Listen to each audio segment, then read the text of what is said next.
Borders पे NATO का बहाना बना के मिलिट्री और मिसाइल डिप्लॉय कर रहे हो।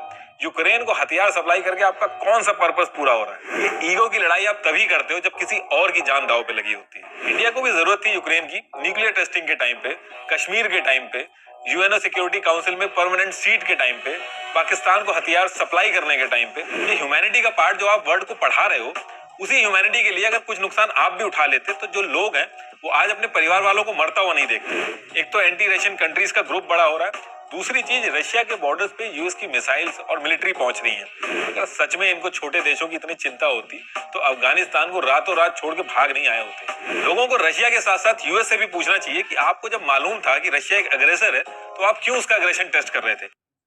देखिए, वॉर का नाम सुन के न्यूज चैनल और लोगों में बहुत एक्साइटमेंट आ जाता है कि वॉर हो रही है, एक नया टॉपिक मिल जाता है टू डिस्कस, एक अलग लेवल का एड्रिनल रश होता है जो नॉर्मल वेब सीरीज नेटफ्लिक्स पे देखने पे या न्यूज देखने में नहीं आता है।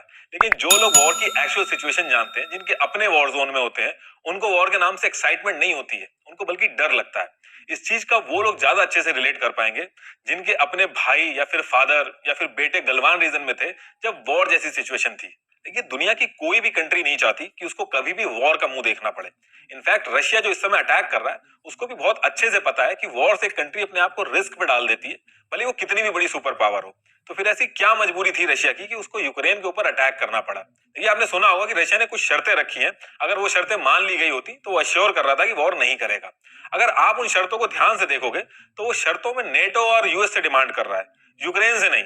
तो फिर ऐसा क्या रीजन हुआ कि यूक्रेन के ऊपर हमला हो रहा है? देखिए, इस पूरी सिचुएशन में यूक्रेन एक मोहरा बना है, और वो मोहरा क्यों बना है इसके लिए हमें थोड़ा सा पीछे जाना पड़ेगा। देखिए, एक टाइम था जब यूक्रेन रशिया का हिस्सा हुआ करता था। उस टाइम पे रशिया नहीं बल्कि यूएसएसआर हुआ करता था। 1991 में यूएसएसआर का डिवीजन हुआ, और जब डिवीजन हुआ तो कई सारे छोटे छोटे देश बने। उनमें से एक देश था यूक्रेन। यूक्रेन का सेपरेशन रशिया के लिए सबसे ज्यादा पेनफुल था, और सेपरेशन भले ही हो गया हो लेकिन चलता वो रशिया के हिसाब से ही था। पुतिन हमेशा से कहते आए हैं कि यूक्रेन और रशिया अलग नहीं है, दोनों सेम कल्चर और हिस्ट्री शेयर करते हैं। इनफैक्ट 2021 में पुतिन ने एक नोट भी लिखा था जहां पे उन्होंने यूक्रेन और रशिया के रिलेशन के ऊपर काफी कुछ लिखा था कि कैसे वो दोनों एक सेम हिस्ट्री शेयर करते हैं। यूक्रेन और रशिया में ऐसे रिलेशन थे कि एनपीटी के तहत यूक्रेन 1996 में अपने सारे न्यूक्लियर बॉम्ब रशिया को देके आ गया था। आज अगर वो बॉम्ब होते तो सिनेरियो एकदम अलग होता। यूक्रेन की जो आबादी है उसमें करीब 30% लोग रशियन है, रशियन लैंग्वेज बोलते हैं, रशिया को सपोर्ट करते हैं। ईस्टर्न यूक्रेन वो पार्ट है जहां पे प्रो रशियन आबादी ज्यादा है। ईस्टर्न यूक्रेन वो पार्ट है जो रशिया के बॉर्डर से लगा हुआ है। जैसे जैसे आप ईस्टर्न यूक्रेन से वेस्टर्न यूक्रेन की तरफ जाएंगे, प्रो रशियन आबादी कम होती है, और वेस्टर्न यूक्रेन साइड में यूक्रेन के जो नेटिव पॉपुलेशन मिलती है वो मेजोरिटी में रहती है। 2014 से पहले यूक्रेन और रशिया के रिलेशन काफी अच्छे थे। वो इसलिए थे क्योंकि यूक्रेन के अंदर जो सरकार थी वो रशिया की एक कठपुतली सरकार थी, और रशिया के हिसाब से चलती थी, सारी पॉलिसी उसके हिसाब से होती थी। यूएस और यूरोप में इतना दम नहीं था कि वो यूक्रेन को बहका लें। फिर 2014 के बाद ऐसा क्या हुआ कि रशिया अपने हिसाब से यूक्रेन को चला नहीं पाई, और यूक्रेन यूरोप और यूएस के इन्फ्लुएंस में आ गया।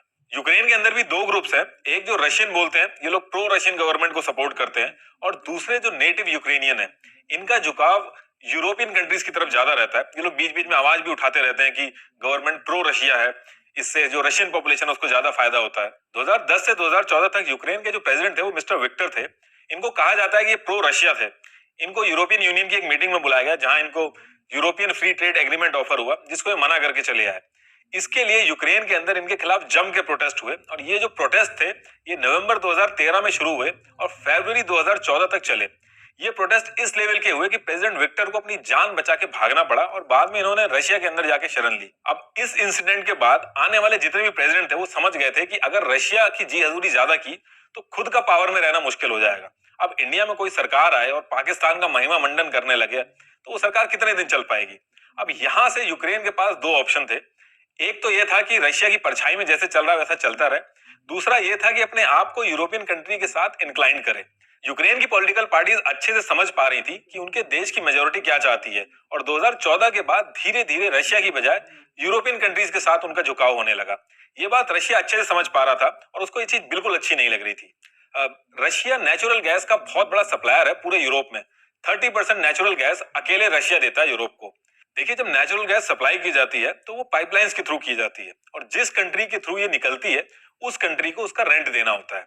इन पाइपलाइंस के जो इंपॉर्टेंट रूट्स थे वो यूक्रेन से भी गुजरते थे। अब 2013 तक यूक्रेन रशिया के हिसाब से चलता था, लेकिन उसके बाद से पर ईयर $33 बिलियन यूक्रेन ने रशिया से मांगना शुरू कर दिया। 2014 तक यूक्रेन रशिया का सबसे बड़ा इकोनॉमिक पार्टनर था, लेकिन 2014 के बाद सिचुएशन एकदम चेंज हो गई थी। रशिया चाहता था कि यूक्रेन यूरेशियन इकोनॉमिक यूनियन इसको ज्वाइन करे, ये एक फ्री ट्रेड एग्रीमेंट है, लेकिन यूक्रेन ने उसके लिए भी मना कर दिया। डे बाय डे यूक्रेन का यूरोपियन कंट्रीज के साथ जुड़ना रशिया के ऊपर काफी भारी पड़ रहा था। लेकिन रियल प्रॉब्लम तब स्टार्ट हुई जब यूक्रेन ने सीरियस इंटरेस्ट दिखाया नेटो मेंबर बनने के लिए। देखिए, NATO North Atlantic Treaty Organization, इसको 1949 में जब सेकेंड वर्ल्ड वॉर हुई थी तो उसके बाद बनाया गया था। ये भी एक अलग टॉपिक है, लेकिन फिलहाल के लिए आप इतना समझ लीजिए कि कई देशों ने मिलकर एक ट्रीटी साइन की और उस ट्रीटी में यह था कि एक देश पे हमला होगा तो सब पे हमला माना जाएगा और सारे देश मिलकर उस पर अटैक करेंगे। और जो देश नेटो का मेंबर बनता है वहां पे कंबाइंड मिलिट्री डील्स होती हैं, मिसाइल्स इंप्लांट किए जाते हैं, सिक्योरिटी मेंटेन की जाती है। अभी आप इसकी वेबसाइट पे जाओगे तो maintaining peace and stability in the region, ये सारी चीजें लिखी हुई हैं। लेकिन ये सबको पता है कि यूएस और यूरोपियन देश ने इसको यूएसएसआर को काउंटर करने के लिए बनाया था, ताकि यूएसएसआर छोटी छोटी कंट्रीज पे कब्जा ना कर ले। ये स्टार्ट हुआ तो 11 कंट्रीज थी, लेकिन कंट्रीज ऐड कर करके आज की डेट में इसमें 30 मेंबर हैं। देखिए, जब तक वेस्ट यूरोप में नेटो अपने मेंबर्स बढ़ा रहा था तब तक रशिया चुप था, लेकिन रशिया को इस बात से दिक्कत होने लगी कि यूएस एक स्ट्रेटेजी के तहत धीरे धीरे ईस्टर्न यूरोपियन कंट्रीज को नेटो का मेंबर बना रहा है। एक तो एंटी रशियन कंट्रीज का ग्रुप बड़ा हो रहा है, दूसरी चीज रशिया के बॉर्डर्स पे यूएस की मिसाइल्स और मिलिट्री पहुंच रही हैं। एस्टोनिया हो गया, लातविया, पोलैंड के बॉर्डर के पास की कंट्रीज हैं, और यूक्रेन भी अगर मेंबर बन गया तो यूएस 1 से 2 मिनट में चाहेगा तो वहां से अटैक लॉन्च कर पाएगा रशिया के खिलाफ। आप नहीं देखोगे कि ये जाके नेपाल को नेटो का मेंबर बनाए। ये जो कंट्रीज रशिया के बॉर्डर के पास रहती हैं उनको अपना मेंबर बनाते हैं, भले ही वो कंट्री कितनी छोटी हो, भले ही वो कंट्री नेटो की गाइडलाइन फॉलो भी करती हो कि नहीं। अब यूक्रेन है, यूक्रेन तो एलिजिबल ही नहीं है नेटो के लिए। नेटो की गाइडलाइन कहती है कि बॉर्डर डिस्प्यूट नहीं होना चाहिए, लेकिन यूक्रेन को वो अपना मेंबर बनाने के लिए रेडी है। अब कल परसों बाइडेन कह रहे थे कि हम ईस्टर्न यूरोप में फोर्सेस भेजेंगे ताकि रशिया छोटे छोटे देशों पे कब्जा ना कर ले, उनकी सिक्योरिटी की बात है। अगर सच में इनको छोटे देशों की इतनी चिंता होती तो अफगानिस्तान को रातों रात छोड़ के भाग नहीं आए होते। अब आप सोच रहे होंगे कि यूके बॉर्डर के पास मिलिट्री बेस बन गया तो कौन सा इतना बड़ा इशू हो गया कि वॉर होने लगी। देखिए, जियो पॉलिटिक्स में बहुत बड़ा फैक्टर होता है। यूएस और रशिया में अगर कभी लड़ाई होती है तो जब तक रशिया यूएस पे 1 मिसाइल भेजेगा, यूएस तब तक 10 मिसाइल भेज चुका होगा। भले ही उसके पास सुपरसोनिक मिसाइल हो, लेकिन रशिया डिसएडवांटेज में रहेगा। अब रशिया मैक्सिको, क्यूबा और कनाडा से ट्रीटी साइन कर ले और यूएसए के बॉर्डर के पास जाके मिलिट्री बेसेस बनाने लगे तो यूएसए बिल्कुल बर्दाश्त नहीं करेगा। और यही बात रशिया ने भी बोली है कि अग्रेशन आप लोग दिखा रहे हो, आप लोग क्यों हमारी फ्रेंडली कंट्रीज को हमारे खिलाफ कर रहे हो, क्यों हमारे बॉर्डर्स पे नेटो का बहाना बना के मिलिट्री और मिसाइल डिप्लॉय कर रहे हो। यूक्रेन को हथियार सप्लाई करके आपका कौन सा पर्पस पूरा हो रहा है। देखिए, यूएस ने काफी न्यूक्लियर मिसाइल डिप्लॉय कर रखी है यूरोप में और सब जानते हैं रशिया को काउंटर करने के लिए। अब रशिया किसी भी कीमत पे यूक्रेन को नेटो का मेंबर बनना अफोर्ड नहीं कर सकता। यूक्रेन नेटो का मेंबर इसलिए बनना चाहता ताकि वो सिक्योर हो सके, और नेटो कंट्रीज के लिए इससे अच्छी बात और क्या हो सकती है, क्योंकि यूक्रेन अगर नेटो का मेंबर बनता है तो 2295 किलोमीटर का जो यूक्रेन रशिया का बॉर्डर है वो एक्सपोज हो जाएगा। रशिया के बॉर्डर पे नेटो की फोर्सेस आके बैठेंगी, लेकिन नेटो कंट्रीज तब तक नहीं आ सकती जब तक यूक्रेन नेटो का मेंबर नहीं बनता है। क्राइमिया, लुहांस्क और डॉन्स्क ये यूक्रेन के पार्ट थे, यहाँ रशियन पॉपुलेशन ज्यादा थी और यहाँ पे रशिया ने सेपरेटिस्ट मूवमेंट स्टार्ट करवा दिया। अपनी आर्मी की यूनिफॉर्म चेंज करवा के उन सेपरेटिस्ट ग्रुप में शामिल करवाया और 2014 में क्राइमिया के यूक्रेन से अलग कर दिया। फिर एक रेफरेंडम कराया, एक वोटिंग करवाई, वहां पे मेजोरिटी प्रो रशियन थी तो रशिया के हक में फैसला आ गया। सेम चीज लुहांस्क और डॉन्स्क में भी चल रही थी। लुहांस्क और डॉन्स्क में पहले से ही सेपरेटिस्ट मूवमेंट चल रहा था और ये दोनों रीजन ऑलरेडी रशिया के हिसाब से चल रहे थे क्योंकि प्रो रशिया लोग यहाँ पे ज्यादा थे। लेकिन अभी रशिया को जब हर तरफ से अटैक करना था यूक्रेन पे तो एक दिन पहले ही दोनों रीजन को इंडिपेंडेंट घोषित कर दिया और अपनी आर्मी की एंट्री करवा के बोल दिया कि ये पीस कीपिंग फोर्सेस है।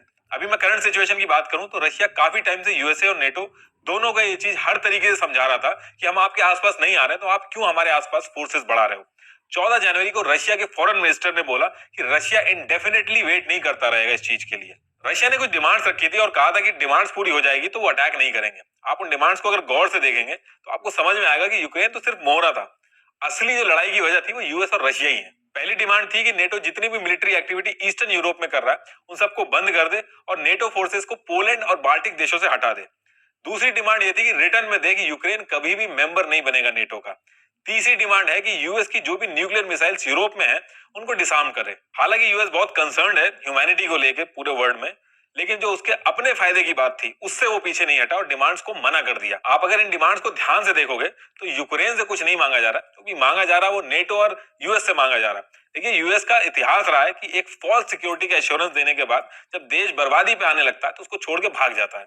आज यूक्रेन में जो भी हो रहा है उसके लिए जितना जिम्मेदार रशिया है उतना ही जिम्मेदार यूएस भी है। इन दोनों कंट्रीज की जो दुश्मनी है उसके चक्कर में लाखों लोगों की जान गई है। आपने सुना होगा रशिया ने कहा है कि हम यूक्रेन पे कब्जा नहीं करेंगे, सिर्फ डीमिलिटराइजेशन कर रहे हैं। जब यूक्रेन पे कंट्रोल आ जाएगा तो वहां की गवर्नमेंट रशिया के हिसाब से चलेगी और फिर ये जो नेटो का डर है कि यूक्रेन नेटो में मिल जाएगा, वो भी डर खत्म हो जाएगा। इस पूरी सिचुएशन में अगर आप ध्यान से देखोगे तो हर कोई कह रहा है कि यूएस को बीच में आना चाहिए मदद के लिए। बाइडेन बहुत बड़ी गलती कर रहे हैं, बाइडेन बहुत ही वीक प्रेसिडेंट है। देखिए वो वीक नहीं, वो बहुत ही तेज प्रेसिडेंट है। जो वो बिना एक गोली चलाए इतना नुकसान कर सकते हैं रशिया का, उसकी जो फ्रेंडली कंट्री है उसमें वॉर करवा सकते हैं, वो क्यों बीच में आएंगे? भले ही रशिया बहुत बड़ी सुपर पावर है, लेकिन यूक्रेन के लोग इतनी आसानी से हार मानेंगे? उन्होंने कहा भी है कि हम पीछे नहीं हटेंगे, ना ही हम भागेंगे, और इसमें रशिया का भी बहुत बड़ा नुकसान होगा। दूसरी चीज, यूएस पूरे वर्ल्ड की कंट्रीज को लेकर सैंक्शन लगवा रहा है। यूक्रेन के फॉरेन मिनिस्टर लगातार ट्वीट कर रहे हैं कि स्विफ्ट बैन लगाइए, आप कम से कम इतना तो करिए। लेकिन स्विफ्ट बैन में लोगों ने चुप्पी साध रखी है। जितना अवॉइड हो सकेगा उतना अवॉइड करेंगे, क्योंकि 30% यूरोप की नेचुरल गैसेस रशिया से आती हैं, और स्विफ्ट बैन अगर लग जाएगा तो इसको बहुत बड़ा झटका लगेगा। लोगों को रशिया के साथ साथ यूएस से भी पूछना चाहिए कि आपको जब मालूम था कि रशिया एक अग्रेसर है, तो आप क्यों उसका अग्रेशन टेस्ट कर रहे थे? ये ह्यूमैनिटी का पार्ट जो आप वर्ल्ड को पढ़ा रहे हो, उसी ह्यूमैनिटी के लिए अगर कुछ नुकसान आप भी उठा लेते तो जो लोग हैं वो आज अपने परिवार वालों को मरता हुआ नहीं देखते। अगर आपके परिवार से कोई होता तो आप ईगो को अपना साइड में रखते और सिर्फ बातचीत से इसका हल निकालते, तब आपका ईगो सामने नहीं आता। ये ईगो की लड़ाई आप तभी करते हो जब किसी और की जान दांव पे लगी होती है। यूएस इंडिया के ऊपर कॉन्टिन्यूसली प्रेशर बना रहा है कि रशिया के खिलाफ बयान दो, लेकिन इंडिया बहुत बड़ी कंट्री है, वो यूएस के हिसाब से चल के अपना नुकसान कराने वाला देश नहीं है। आप देख लेना, इंडिया रशिया के खिलाफ नहीं जाएगा। थोड़े बहुत बयान आते रहेंगे कि वायलेंस नहीं होना चाहिए, शांति से इसका सोल्यूशन निकलना चाहिए, लेकिन रशिया जो कर रहा है उसको क्रिटिसाइज नहीं करेगा। वो रशिया को इस टाइम पे क्रिटिसाइज नहीं करना ही उसका सपोर्ट करना है। जियोपॉलिटिक्स में इमोशन से काम नहीं चलता है। यूक्रेन के लीडर्स ने दूसरी कंट्रीज के चढ़ाने में आके अपनी कंट्री के मासूम लोगों को मुसीबत में डाल दिया। वो चीज इंडिया नहीं कर सकता है, और इंडिया अगर रशिया के खिलाफ चला भी जाएगा तो उससे वॉर नहीं रुकेगी। सिर्फ एक ही चीज होगी, रशिया, चाइना और पाकिस्तान करीब आएंगे। इंडिया को भी जरूरत थी यूक्रेन की न्यूक्लियर टेस्टिंग के टाइम पे, कश्मीर के टाइम पे, यूएनओ सिक्योरिटी काउंसिल में परमानेंट सीट के टाइम पे, पाकिस्तान को हथियार सप्लाई करने के टाइम पे। उन हथियारों का यूज करके इंडिया में ना जाने कितने लोगों को अपनी जान गंवानी पड़ी। इन सब मौकों पे यूक्रेन इंडिया के अपोजिट खड़ा था, और इसमें उसकी कोई गलती नहीं है, आपकी भी कोई मजबूरियां नहीं होगी, लेकिन इस पर्टिकुलर टाइम पे इंडिया की भी मजबूरी है। कंट्रियों को अपनी लड़ाई खुद लड़नी है। जो ताकतवर होगा वो कमजोरों को चुप कराएगा। अभी यूक्रेन के साथ हुआ, अभी फिर आगे ताइवान भी होगा। कोई बचाने नहीं आएगा, सब तमाशा देखेंगे। ये वॉर खत्म होगा और लीडर फिर से हाथ मिला लेंगे, लेकिन जिनके परिवार के लोग चले गए वो वापस नहीं आएंगे।